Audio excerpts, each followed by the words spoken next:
예수님께서 전하신 많은 메시지 중에서도 가장 핵심적인 메시지가 바로 하나님의 나라입니다. 첫 메시지도 회개하라, 천국이 가까워, 하나님 나라가 가까이 왔다.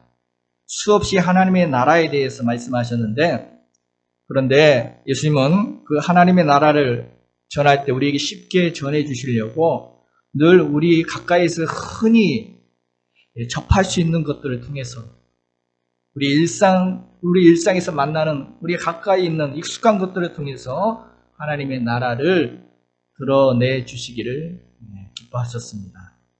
그래서 산의 나무나 들의 풀이나 공중의 새, 또 농부들의 터전이나 들판이나 그런 밭이나 또 아낙네들의 음식 재료 이런 것들을 통해서 우리 일상에서 우리가 쉽게 우리 손으로 닿을 수 있는 그런 것들을 통해서 하나님 나라가 어떤 것인지를 우리에게 알려주시기를 즐겨 하셨습니다. 이것을 우리는 비유라고 합니다. 비유. 오늘 본문도 비유죠. 오늘 본문도 비유를 통해서 하나님의 나라, 천국이, 하나님 나라가 어떠한 것인지를 우리에게 잘 드러내 보여주고 있습니다. 그래서 예수님은 이렇게 말씀하시죠. 하나님의 나라는 마치 무엇과 같다. 이런 내용이 많이 나옵니다. 하나님 나라는 무엇과 같다. 천국은 무엇과 같다. 무엇. 오늘 본문은 무엇과 같다? 천국은 겨자씨와 같다. 누룩과 같다. 이 겨자씨 비유가 천국에 대한 비유 중에 가장 대표적인 비유 중에 하나입니다. 그래서 오늘 이 비유를 같이 보고자 합니다. 자, 오늘 본문은 짧은 스토리지만, 짧은 본문이지만 두 가지 이야기가 들어있죠. 두 가지 스토리가 들어있습니다. 하나는 겨자씨, 하나는 또 하나는 누룩. 이 두 가지 스토리가 들어있는데 두 가지 그 공통점은 아주 작게 시작한다. 그 공통점이 있습니다. 여러분, 당시 이스라엘에서 아주 작다라는 것을 표현할 때 겨자씨 같다 이런 관용어를 많이 사용했습니다. 겨자씨 같다. 우리는 작은 걸 표현할 때 어떻게 표현합니까? 콩할만하다. 저 녀석 콩할만한 녀석, 콩할만하다. 눈곱만치 작다. 이런 말들을 쓰는데 이스라엘에서는 겨자씨 같다. 이게 작다는 표현입니다. 좁쌀보다 더 작은 이 겨자씨가 오늘 말씀이 무슨 내용입니까? 이 겨자씨를 그 작은 것을 땅에 심으면 이것이 자라서 사람 키보다 더 크게 자라서 새들이 와서 둥지를 틀 정도로 그렇게 자라게 된다. 또 누룩도 작죠. 누룩도 잘 보이지 않는 그런 존재죠. 이 누룩을 빵에 밀가루 반죽에 넣으면 이것이 부풀게 한다. 이 누룩은 빵을 부풀게 한다든지 또 술을 만들든지 할 때 들어가는 그런 효소입니다. 미생물이죠. 우리가 흔히 누룩곰팡이 이렇게 표현하기도 하는 그것입니다.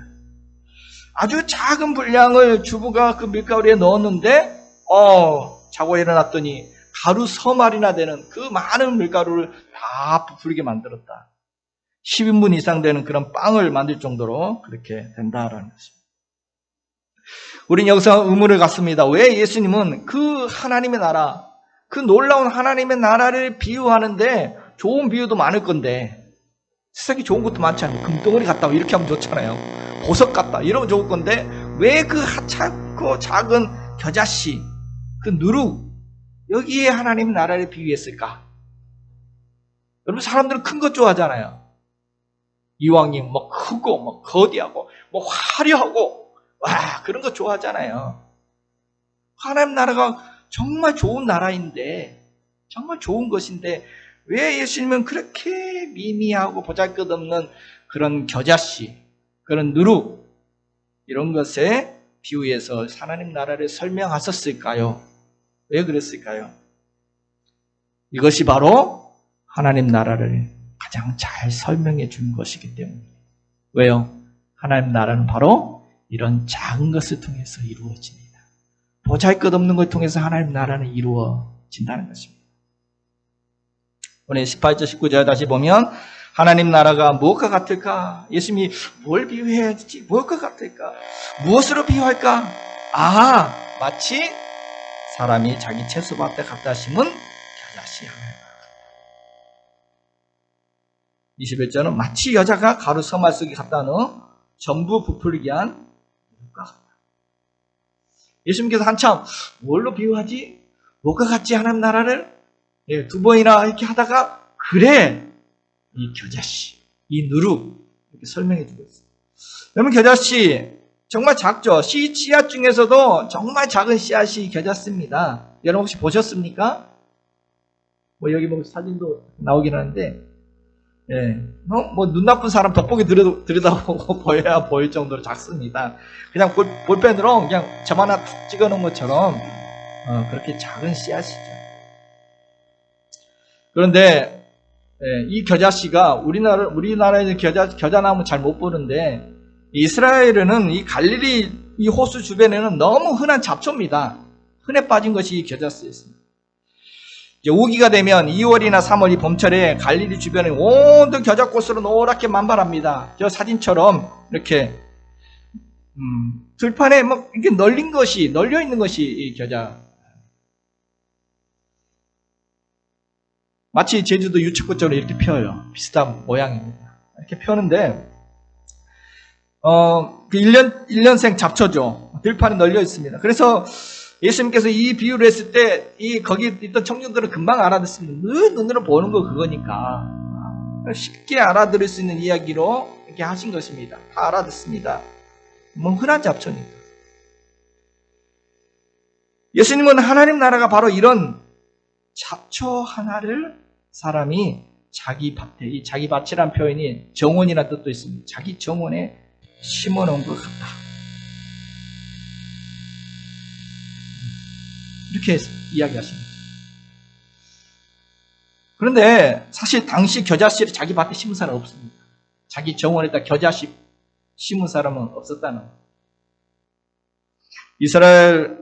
이스라엘의 대표적인 대학이 히브리 대학이거든요. 이 히브리 대학에서 양리학을 연구했던 유모세 선교사님이 성경에 대한, 성경 지리에 대한 이야기들을 많이 책도 쓰셨는데, 이분이 이런 말을 합니다.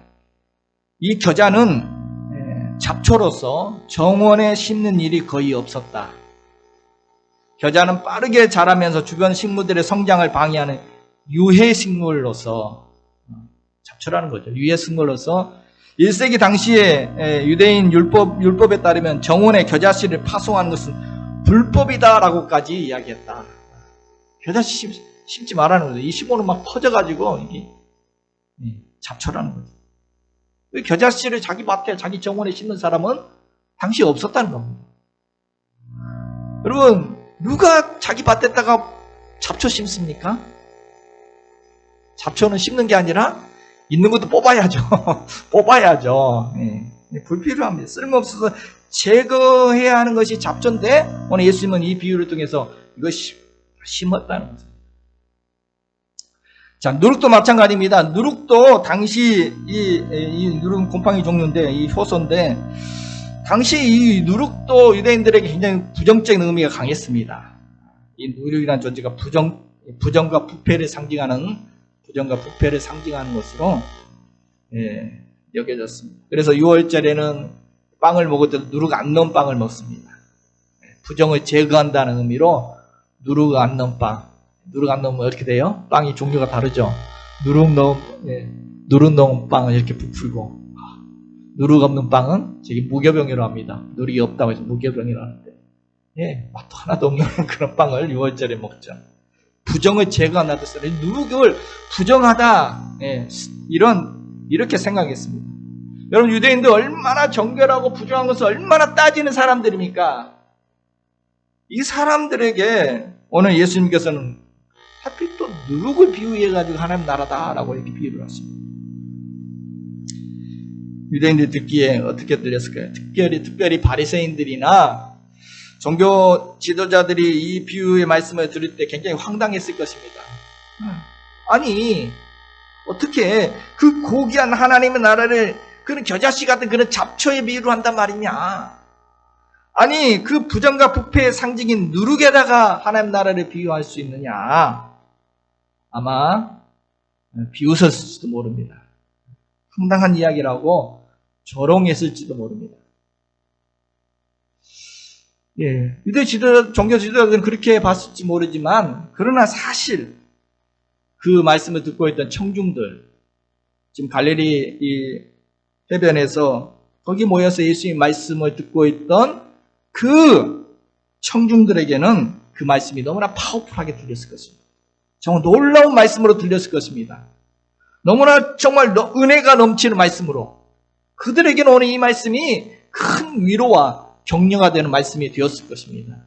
왜요? 자기들 이야기.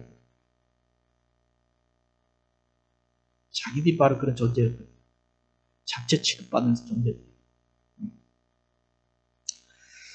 부정하다, 부정하다, 더럽다라고 늘 정죄받는 사람들이 그들이었기 때문에 오늘 하나님 나라가 그들 것이다? 정말 놀라운 이야기로 들렸겠죠. 독일의 유명한 신학자 헬무트 틸리케는 이렇게 말했습니다. 이 겨자씨 비유는 이 비유를 올바로 이해하려면은 예수님이 주변에 모여있던 그 사람들의 그들의 상태, 그들의 환경, 그들의 마음이 어떠했을지를 이해해야 이 비유를 정확하게 이해할 수 있다. 우리 식으로 생각할 게 아니라 그 자리에 어떤 사람들이 지금 모여 있는가, 그들이 지금 어떤 마음의 상태, 어떤 환경 속에 있던 사람들에게 이 말씀을 하셨는가, 이걸 이해해야 오늘 이 겨자씨 비유를 잘 이해하죠. 많은 우리는 오해합니다. 이 겨자씨 비유를 무슨 거대한 성장하고 성장과 규모 이걸 강조하는 비유로 착각하는데 아닙니다. 이 겨자씨 비유의 초점은 바로 겨자와 누룩에 있습니다. 그 보잘것없는 것 등에 하나님 나라를 비유하고 있다는 것에 여기에 초점이 있습니다.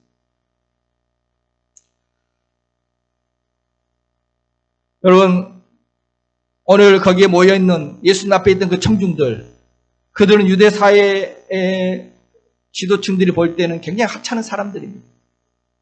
영향력 없는, 정말 보잘것없는, 정말 쓸모없는 사람들이었습니다. 병자들, 가난한 사람들, 죄인들, 잡초 같은 사람들, 병들고 가난하고 무시받고 무식하고 초라하고 정말 세리와 죄인들, 정말 작은 사람들이 그 앞에 모여 있었습니다. 잡초 같은 사람들이 모여 있었습니다. 사실 그 갈릴리 지역 그 자체도 잡초처럼 버려진 땅입니다. 그래서 성경에는 갈릴리가 이방 땅이라고 취급했습니다. 갈릴리 촌놈들, 그렇게 무시받던 사람들.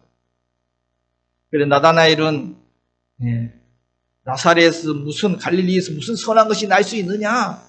예수님 거기 태어났다고 하니까 무슨 거기서 선지자가 나오느냐라고 무시했죠. 당시 성전이 있던 예루살렘이 중심지였습니다. 그래서 고위층들은, 핵심 기득권층들은 다 예루살렘에 살고 있었어요. 제사장도 다 그 예루살렘 출신들입니다. 근데 갈릴리 지역은 어때요? 당시 정말 천대받고 무시당하던 정말 잡초처럼 버려진 땅이 그런 갈릴리의 땅이었습니다. 근데 예수님은 어디서 사역하세요? 거기서 주로 사역. 예수님 누구를 제자로 삼았어요? 다 거기 출신들.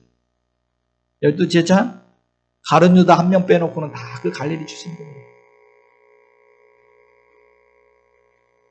지금 누가 예수님 앞에 있어요?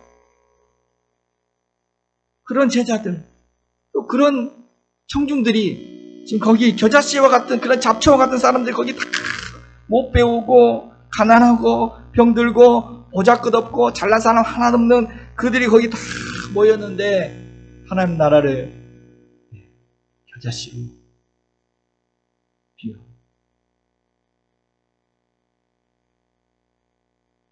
오늘 예수님은 바로 이런 잡초와 같이 버려진 갈릴리 지역에서 주로 사역하시면서 또한 이 잡초와 같이 보잘것없는 사람들을 제자로 삼으면서 그들을 자기 밭에 심어서 그들을 하나님 밭에 심어서 3년 동안 그들이 제자 양육하면서 3년 동안 그들을 가르치고 제자 양육하면서 그 물 주고 가꾸고 그래서 오늘 그들을 하나님 나라의 거목들로 세워가셨다.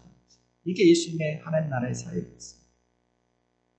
자처와 같이 갈릴리에 버려졌던 그 베드로, 그 어부 베드로를 불러서, 요한을 불러서 자기 정원에 심어서 제자로 삼아서 3년 동안 잘 가꾸고 제자 양육해서 초대교회 기둥과 같은 베드로를 만들어 가시고, 사랑의 사도 요한을 만들어 가시고, 그게 하나님 나라의 사역이 있었습니다.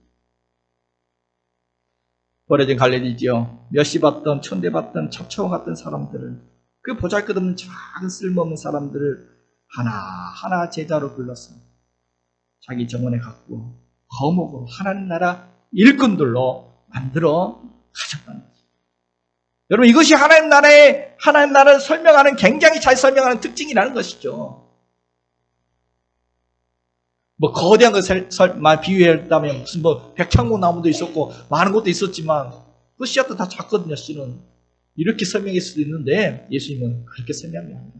겨자씨에서 풀 잡초예요. 여러분, 하나님 나라는 이런 작은 자를 통해서 온전히 이루어진다는 것입니다. 작은 자가 소중히 여김받는 곳이 바로 하나님의 나라입니다.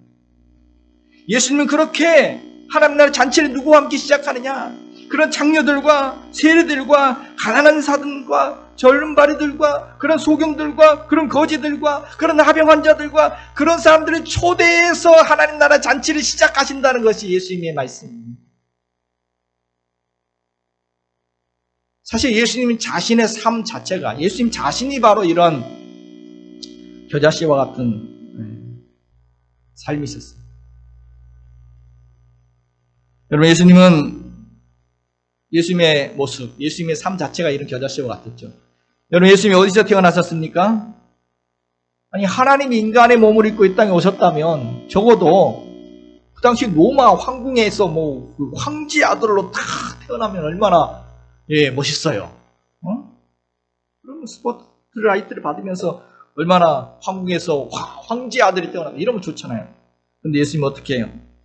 로마의 식민지 중에서도 가장 작은 그 유대 땅에, 또 그 총돈 그 작은 베들레헴에, 그것도 마구간에서, 그것도 말 구위에 누여가지고 그렇게 태어났다. 그리고 그 나사렛 갈릴리 주변에서 성장하셔서 그 갈릴리 주변에 그서 사역을 하시면서 또 그런 사람들을 제자로 삼았습니다. 여러분, 예수님은 단 한 번도 스스로 자신을 높이거나 권력을 추구하거나 그런 적 없으십니다. 사회적인 종교 엘리트들이 아닌 바로 갈릴리의 그 평민들, 그 천한 사람들과 함께 시간을 보내셨습니다. 오늘 예수님이 겨자씨 비유를 하는 것은 거기 모인 사람들 비하하려고, 무시하려고 하는 말이 아닙니다. 너희들은 겨자씨야 이렇게 비유하려고 하는 것이 아니라, 오늘 이 비유는 바로 예수님 자신과 그들을 동일시하면서 내가 겨자씨와 같고 너희도 겨자씨와 같지만 하나님 나라는 바로 이런 자들이, 바로 이런 사람들이 하나님 나라의 주인공들이다라고, 이런 사람들을 통해서 하나님 나라를 이루어간다라고 오늘 그들을 격려하시면서 그들을 높여주고 계신다는 거예요. 오늘 주님의 이 비유를 통해서 작은 것이 얼마나 가치 있는지를 강조하고 계십니다. 또한 이 비유를 통해서 작은 자, 낮은 자, 바로 그런 사람들을 통해서 일하시는 하나님을 지금 소개하고 있는 것입니다. 당시 잘난 사람들 다 어디 있어요? 지금도 잘난 사람들 어디 있어요? 잘난 사람들은 잘난 마치 하나님 찾지 않고 오히려 주님은 작고 보잘것없고 천하고 못난 그런 겨자씨와 같은 사람들을 선택하셨어요. 그들을 하나님 밭에 심어놓으시고 그들을 교회에 심어놓으시고 바로 작은 우리를 통해서 하나님의 나라를 이루어 가신다. 이 땅에 하나님 나라를 펼쳐 가신다는 것입니다. 여러분, 놀라운 은혜가 아닐 수 없습니다.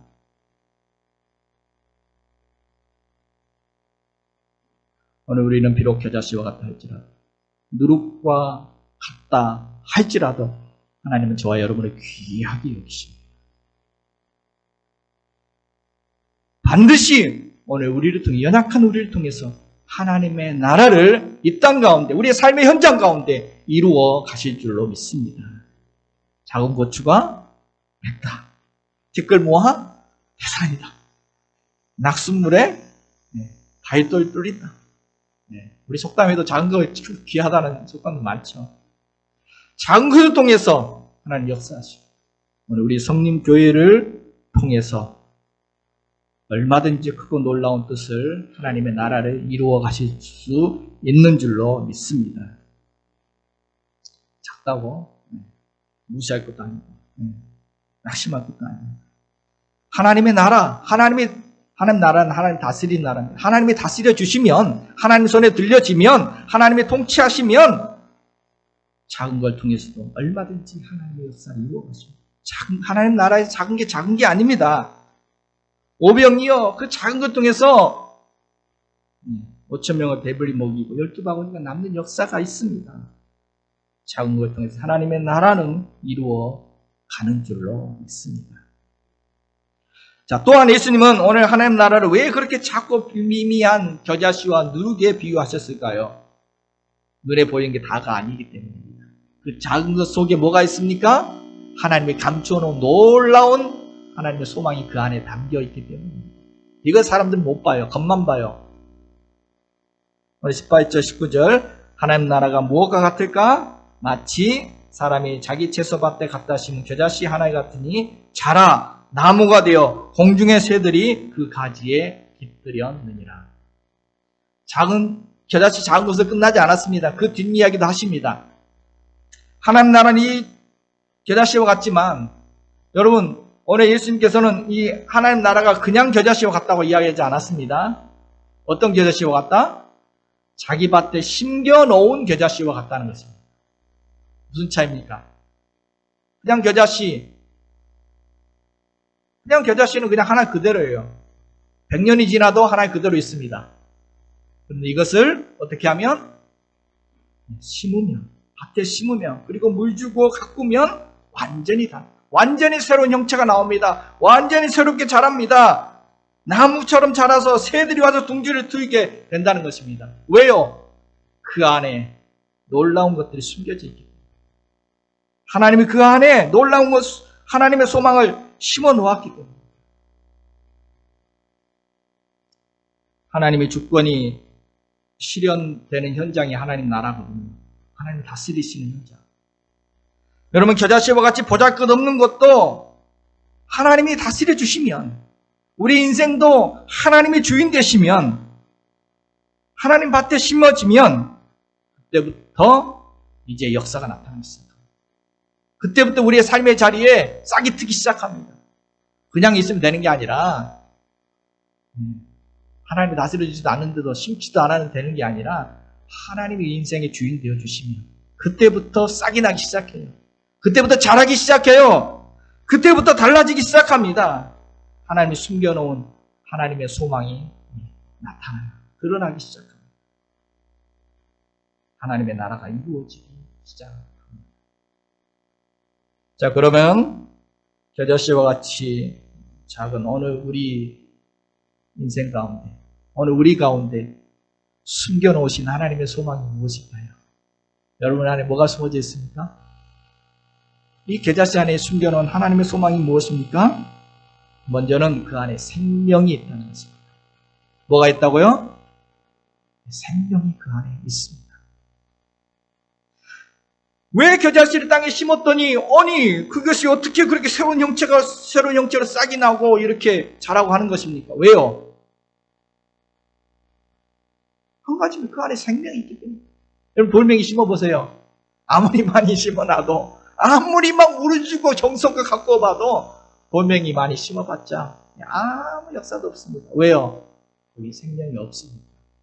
그러나 겨자씨를 심어놓으면 다릅니다. 싹을 틔웁니다. 자랍니다. 놀라운 역사도 이루어갑니다. 왜요? 그 안에 생명이 있기 때문에.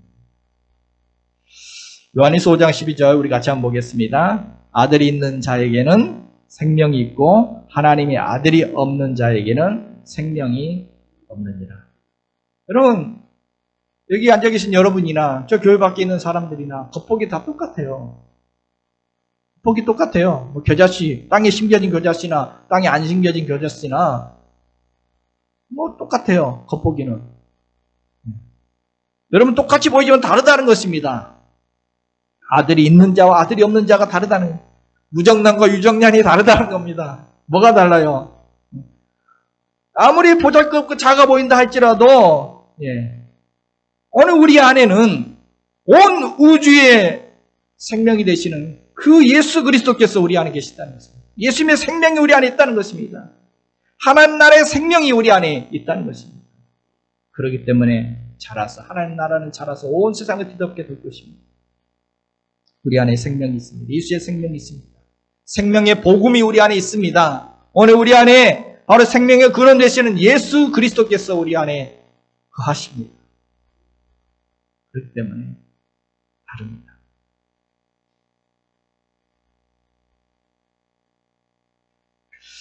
소망교회 원로 목사님이신 각선임 목사님이 이런 이야기를 자신의 경험했던 이야기를 하나 소개하셨는데 언젠가 일평생 예수를 믿지 않던 사람이 일평생 교회를 한다 예수 믿지 않던 사람이 임종 직전에 이 목사님을 초대를 했답니다. 이제 죽기 직전에 목사님 모신 것입니다. 그래서 가서 물어봤다는 거예요. 아니 당신은 평생 예수를 믿지 않았는데 왜 저를 여기 오라고 했습니까? 물었더니 이분이 어린 시절 이야기를 하더라고요. 어린 시절. 초등학교 때. 그때 교회에서 연필 준다고 해서 연필 선물 준다고 해서 교회를 몇 번 드나들었다고 합니다. 근데 그때 귓가에 들렸던 찬송이 있었는데 예수 사랑하심 예수 사랑하심 날 사랑하심 이 찬송이 그때 이렇게 막 많이 들었는데 희한하게도 나중에 교회를 나가지 않는데도 계속해서 그 마음속에 이게 맴돌다 예수 사랑하심 날 사랑하심 이 찬송이 떠나지 않고 늘 이 찬송이 생각이 나더라는 거예요. 그럴 때마다 이분이 생각하기를 그래 내가 언젠가는 교회 가야지 언젠가는 교회 가야지 교회에 가야지 하면서 이제 생애 마지막까지 왔다는 거죠.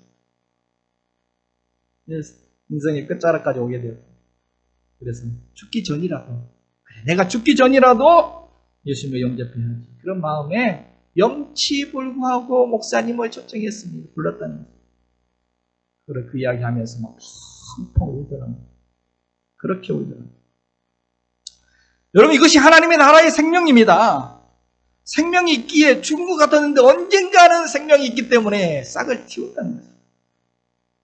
초등학교 때 그 마음의 심전이 그 작은 괴짜서 그 찬송 한 구절 예수 사랑하심 나의 사랑하심 성경에서 그 찬송 한 구절이 60년의 세월이 지났는데도 나는 다 세상 살아가면서 다 까먹었고 다 잊어버렸다 생각했는데 그게 죽지 않고 내 마음에 살아있었다는 거죠. 그게 살아있다가 언제? 죽기 직전에 이 생명이 싹을 틔우게 되었다는 거죠. 이게 바로 생명의 역사고 하나님 나라의 역사입니다. 우리가 그런 이야기 듣지 않습니까? 뭐 수천 년 전 그 이집트 미라에서 씨앗 하나가 발견됐는데 그것을 심어봤더니 싹이 나더라. 그런 이야기 우리가 듣지 않습니까? 수천 년이 지났는데 복음의 씨앗 뿌려놓고 아무 변화도 없는 것 같고 그러나 거기에 생명이 있기 때문에 때가 되면 다시 싹을 틔우게 될 것입니다. 복음에는 생명이 있기 때문에 당장 싹이 나지 않아도 10년 후에 20년 후에 30년 후에 아니면 어쩌면 이분처럼 60년 후에라도 반드시 복음에는 생명이 있기 때문에 생명의 싹을 틔우고 생명의 역사를 이루게 될 줄로 믿습니다. 그러므로 낙심할 필요가 없는 줄로 믿습니다. 여러분 또한 오늘 이 씨앗 안에 뭐가 숨겨져 있어요? 그 속에는 그 속에는 또 무한한 가능성들이 들어있다는 거예요. 보잘것없지만 하나님 나라를 이렇게 보잘것없고 작게 시작하지만 그 안에는 정말 엄청난 잠재력이 그 안에 숨겨져 있다. 거기에 담긴 잠재력은 무한하다는 것입니다. 그래서 오늘 예수님께서는 오늘 이 비유를 하면서 이게 자라서 어떻게 된다? 네, 나무가 된다고 표현했습니다. 일부러 이 단어를 썼습니다. 사실 이 겨자는 나무가 아니에요. 그냥 잡초 넝쿨이 된다 이렇게 되면 잡초 덤불이 된다 이렇게 해야 되는데 예수님은 일부러 이 백향문 나무 같은 이런 나무라는 단어를 사용해서 나무가 된다라고 이렇게 강조를 하셨습니다. 이런 변화를 지금 강조하시는 거죠. 새들이 와서 기쁘게. 하나님 나라는 도저히 불가능하게 보이는 것이 일어날 수 있는 것이 바로 하나님 나라입니다. 왜요? 하나님이 다스리시는 현장 속에 하나님의 기적이 있다는 것입니다. 여러분 어린아이들 씨앗과 같죠? 그 아이들 앞으로 어떻게 될지 아무도 모릅니다. 가능성이 숨어 있습니다. 하나님 주권 안에서는 얼마든지 변화될 수가 있죠. 무한한 가능성이 있죠. 예전에 아이들 설교할 때 주일학교에서 겨자씨 설교를 애들에게 하는데 애들은 실물 보여주면서 겨자씨가 집에 없더라고요. 아무리 찾아도 겨자씨가 구하기 어려워서 쉽게 구하는 호박씨 하나 들고 나가서 애들한테 설교를 한 겁니다. 호박씨 딱 보여주면서 얘들아 호박씨 좀 크잖아요. 호박씨 보여주면서 자, 이 작은 씨 이 호박씨인데 너희들 보이니? 이 호박씨 속에 막 10m가 넘는 넝쿨들이 들어있는데 이 너희들 보이니? 얘들이 예 보여요 그래. 또 묻습니다. 얘들아 보이니? 이 작은 이 씨앗 속에 이 축구공보다 너희 머리보다 더 큰 호박들이 막 주렁주렁 달려있는 것이 보이니? 그랬더니 또 예 보여요. 그래 너희들이 이 씨앗과 같단다. 비록 작아 보이지만 하나님 너희 안에 무한한 가능성을 심어서 앞으로 어떻게 될지 몰라. 무한한 가능성, 꿈이 너희들 안에 다 있단다. 여러분, 얘들은 참 믿음도 좋아요. 여러분, 보여요? 겨자씨 안에 뭐 나무가 들어있고, 막 새들이 와서 깃들고, 뭐 새소리가 들려요? 이 새소리를 들을 수 있는 그런 영적인 귀가 열리고, 그런 영적인 눈이 뜰 수 있기를 소망합니다.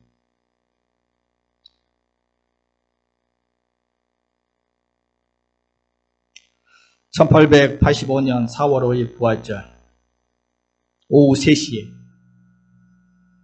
인천 제물포항에 비가 버슬 내리고 있는데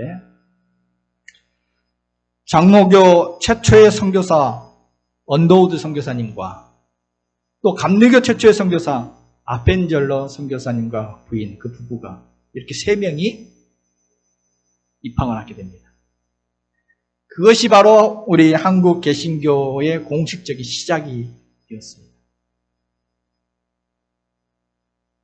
여러분 생각해 보십시오. 언더우드 선교사 당시 26살 총각. 26살 총각이었어요. 아펜젤러 선교사님 결혼했지만 27살, 한 살 많은 27살 부부인데 아내가 이제 임신한 상태로. 그렇게 3명이 한국 땅에 들어온 겁니다. 시작은 너무 초라하죠. 그들이 뭘 할 수 있을까? 초라한 시작이었습니다. 그런데 바로 그들이 장로교와 감리교의 아버지가 되는 사람들이 되었습니다. 만약에 요즘 오늘날 이렇게 뭐 이분들이 만약에 뭐 인천항에 들어왔다면 막 환영했겠죠. 막 문학대가 막 울리고 막 꽃다발 준비해서 막 사람들이 열광하면서 그렇게 환영했겠죠. 그런데 그때는 지금으로부터 140여 년 전, 그때 제물포항은 비가 보슬보슬 너무 쓸쓸했어요. 처량한 비가 보내고 임신해가지고 이렇게 이 청년 또 26살 청년 아무도 환영한 사람 없어요. 맞아준 사람 아무도 없어요. 왜요? 이 땅에 기독교인이 아무도 없었기 때문에. 개신교인이 아무도 없어요. 한국교회 복음의 시작은 이렇게 시작했습니다. 미미했습니다. 아주 작았습니다. 보잘것없었습니다. 누가 기대했겠어요? 그 젊은이들이, 그들의 헌신이 오늘날과 같은 이런 한국교회, 이런 교회가 될 줄 누가 상상이나 했겠습니까? 이게 하나님의 나라입니다. 그 작은 것 속에 하나님은 상상할 수 없는 무한한 가능성을 숨겨놓았다는 것입니다. 겉보기와 다릅니다. 여러분 옆에 사람 무시하지 마세요. 겉보기와 다릅니다. 하나님이 다스려 주시면 얼마든지 하나님의 뜻을 이루어 나갈 수 있습니다. 그러므로 우리는 하나님 나라의 큰 꿈을 꿀 수 있는 줄로 믿습니다. 자, 세 번째로 오늘 이 작은 씨앗 속에는 뭐가 숨겨져 있습니까? 또 그 작은 씨앗 속에는 그 놀라운 영향력이 숨겨져 있습니다. 다른 것들을 변화시킬 수 있는 그런 영향력이 그 안에 들어 있습니다. 오늘 겨자씨가 자라서 나무가 됐더니 어떻게 됐어요? 새들이 와서 깃들었다. 깃들었다는 말은 둥지를 들고 거기 보금자리 만들고 거기 쉬었다는 것입니다. 작은 존재, 이 겨자씨가 새들이 와서 깃들 정도로 그런 영향력을 미치게 된다. 선한 영향력을, 그리스도의 향기를 나타내게 된다. 축복의 통로가 될 수 있다는 것입니다. 새들이 와서 그 그늘에 쉬고 또 둥지를 두고 안식을 얻고 또 독수리 같은 맹금류를 피해서 거기에 또 피해 숨기도 하고 이 나무를 통해서 많은 혜택을 누리고 그러는 축복의 통로, 선한 영향력을 나타낼 수 있다는 것입니다. 전에는 아무도 찾지 않았어요. 거들떠 보지도 않았어요. 보잘것 없어서 누가 찾아요. 보잘것 없는데. 그런데 하나님의 손길이 닿으니까, 하나님이 다스려 주시니까 이제는 사람들이 찾아요. 세상에 쓸모있는 사람이 됐어요. 많은 사람들에게 선한 영향력을 나타내는 그런 존재로, 그런 축복의 통로로 바뀌게 되었다는 것입니다. 여러분, 누룩은 더 정확하게 이걸 설명하죠. 누룩이 다른 것을 변화시킨다는 것입니다. 그 작은 누룩이 그 가루 섬알을 다 부풀게 만들고 변화시킨다는 것입니다. 밀가루 반죽했던 사람은 그냥 조금만 누룩 그냥 넣어놓고 그냥 찼어요. 밤새 잠을 자고 있는데 잠자는 동안에 아무도 모르고 있었는데 그 사이 역사가 나타나고 있었던 것입니다. 눈에 보이지 않지만 역사는 나타나고 있었습니다. 발효작용이 나타나고 화학작용이 나타나고 자고 나서 보니까 겉으로 작은 소금이 물에 들어갔더니 물 전체를 소금물로 바꾸는 거죠. 작은 빛이 어둠을 밝히는 것처럼 비록 겉보기 작아 보여도 오늘 우리를 통해서 우리가 들어가는 곳곳마다 하나님은 우리를 통해서 변화의 역사들을, 선한 영향력의 역사들을, 그리스도의 향기의 역사들을, 하나님의 축복의 역사들을 얼마든지 이루어 가신다는 것입니다. 여러분 그런 존재입니다. 소금입니다. 빛입니다. 당시 초대교회 성도들 로마 제국에서는 쟤들이 뭐냐 미미한 존재로 여겼습니다. 기독교인들 세상적인 눈으로 보면 정말 그 당시에 볼품없는 사람들이었습니다. 초대교회 성도들 볼품없는 사람들, 가난하고 병들고 그 낮은 사람들, 그들이 뭘 할 수 있겠는가? 로마 제국이 볼 때는 미미하다고 생각했지만 그들이 로마를 바뀌었고 나중에 로마가 기독교를 국교로 받아들이고 로마 전체를 세상을 변화시켰습니다. 하나님 나라의 복음, 오늘 우리를 통해서 이런 역사를 이루어 가실 줄로 믿습니다. 가난하고, 오늘 우리가 가난하든 부하든, 나이가 많든 적든, 오늘 우리가 어떤 존재이든, 얼마나 보잘것없는 존재이든, 오늘 우리는 얼마든지 우리 자신을 변화시키고, 또 우리 주변을 변화시키고, 또 세상에 선한 영향력을 나타낼 수 있는 그러한 축복의 통로인 줄로 믿습니다. 우리 안에 생명이 있습니다. 우리 안에 가능성이 있습니다. 우리 안에 선한 영향력이 숨겨져 있습니다. 이것을 드러내기만 하면 하나님 나라가 우리의 삶의 현장에 나타나게 되면 우리의 가정과 우리 일터와 우리 삶의 현장들도 하나님 나라로 변화되게 될 것입니다.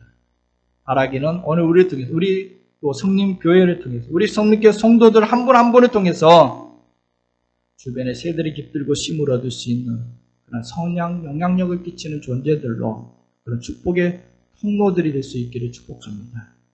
그러면 우리는 어떻게 하면 되겠습니까? 작은 것을 귀하게 여기고 인내와 소망으로 기다리게 하는 것입니다. 작은 것, 외형적인 큰 것, 세상적인 성공, 이것만이 중요한 것이 아니라 작은 것, 우리 안에 내면의 충실한 것, 우리의 희생과 겸손 중요합니다. 오늘 우리 자신이 겨자씨와 같다 할지라도 내가 정말 미미하게 생각한다 할지라도 우리는 낙심할 이유가 없습니다. 오늘 이 게다스 비유를 통해서 오늘 주님은 우리를 격려하고 계십니다. 너는 작지 않다. 하나님 나라에 너는 작지 않다. 너는 소중한 존재다. 너를 통해서 하나님 역사를 이루어 갈 것이다 말씀하십니다. 주눅들 필요 없습니다. 낙심할 필요 없습니다. 교회가 작다고 여러분 낙심할 필요 없습니다. 하나님은 우리 안에 생명을 두고 계시고 오늘 우리 안에 가능성이, 오늘 우리 안에 선한 영향력이 있습니다. 저와 여러분은 아무리 작아도 하나님 나라의 소중한 하나님 나라의 주인공들인 줄로 믿습니다. 그리고 우리는 또 우리 주변의 작은 자들, 낮은 자들, 근데 또 하나님 나라 가치관으로 귀하게 여겨야 할 것입니다. 더 나아가서 인내와 소망으로 기다리자는 것입니다. 여러분, 겨자씨는 땅 속에 들어가서 그 어둠의 시간들을 견뎌내야 합니다. 중력의 법칙을 역행하면서 싹을 틔워야 합니다. 싹이 눈에 보이기까지는 시간이 걸립니다. 여러분, 하나님 나라는 반드시 이 어둠의 시간들을 통해서 이루어집니다. 고통의 시간들이 있습니다. 때로는 이 어둠의 시간이 우리에게는 힘겹고 어둠의 밤을 지난 긴 터널에 통과한 것처럼 힘겹지만 그걸 통해서 하나님 나라는 이루어져 가고 있습니다. 그걸 통해서 우리 자신들이 하나님의 일꾼들로 변화되고 있습니다. 우리의 인격이 변화되고 있습니다. 그 고난을 통해서 오늘 우리가 하나님의 사람들로 겸손의 사람으로 더 온유해지고 더 겸손해지고 고난받은 사람들의 아픔을 이해할 수 있는 사람으로 하나님 영광에 드러낼 수 있는 그런 존재로 옛 모습을 죽고 예수 그리스도의 사람으로 변화되고 있다는 것입니다. 그때는 독일의 철학자 시인 그때는 이렇게 말했죠. 눈물 젖은 빵을 먹어본 적이 없는 자, 슬픔의 밤을 한 번이라도 침상에서 울면서 지내본 적이 없는 자, 하늘의 하나님이여, 이들은 당신을 아직 알지 못한다. 눈물 흘려보지 못하고 슬픔의 밤을 보내보지 못한 사람은 하나님을 제대로 모른다는 거예요. 우리는 땅에 묻힌 것이 아닙니다. 죽어서 땅에 묻힌 것이 아닙니다. 살아서 땅에 심겨진 것입니다. 이 어둠에 우리는 계속 어둠에 머물러 있지 않을 것입니다. 이제 뿌리를 내리고 힘차게 지표 위로 올라와 싹을 틔우고 자라 나무가 될 것입니다. 우리는 고난 속에 그냥 묻혀서 죽어버릴, 함몰해버릴 그런 존재가 아닙니다. 우리는 주가 주신 힘으로, 예수 그리스도의 힘으로 박차고 뚫고 나올 것입니다. 이 고난의 과정을 통해서 우리는 더 성숙해질 것입니다. 우리는 하나님 나라 일꾼으로 거듭나게 될 것입니다. 하나님 나라 제목이 될 것입니다. 겨자는 으깨면 으깰수록 더 강한 맛을 드러내는 것처럼 오늘 우리는 으깨질수록 고난을 통해서 더 성숙한 맛을 내는 하나님 나라 일꾼들로 세워져 갈 줄로 믿습니다. 갈라디아 6장 9절에 우리가 서로 행하되 낙심하지 말지니 포기하지 아니하면 때가 이름에 거두리라. 여러분, 반복되는 삶의 현장이 지루합니까? 일상 이름 없이 봉사하는 것, 아무도 알아주지 않은 내 작은 이 몸짓, 그냥 매주 반복되는 예배, 과연 이것 통해서 무슨 하나님 나라가 이루어지고 이것 통해서 어떤 무슨 변화가 이루어질까? 여러분 생각되십니까? 아닙니다. 변화는 땅속에서 이루어지고 있고 변화는 지금 자고 있는 동안에 이루어지고 있습니다. 하나님은 그 작은 몸짓도 오늘도 복음의 씨앗을 뿌리면서 싹도 안 나는데 조바심 나고 지금도 겨자씨를 뿌리고 있는 여러분, 하나님 그 작은 것을 귀하게 여기고 계십니다. 반드시 때가 되면 싹을 틔우고 자라고 열매 맺게 된 것입니다.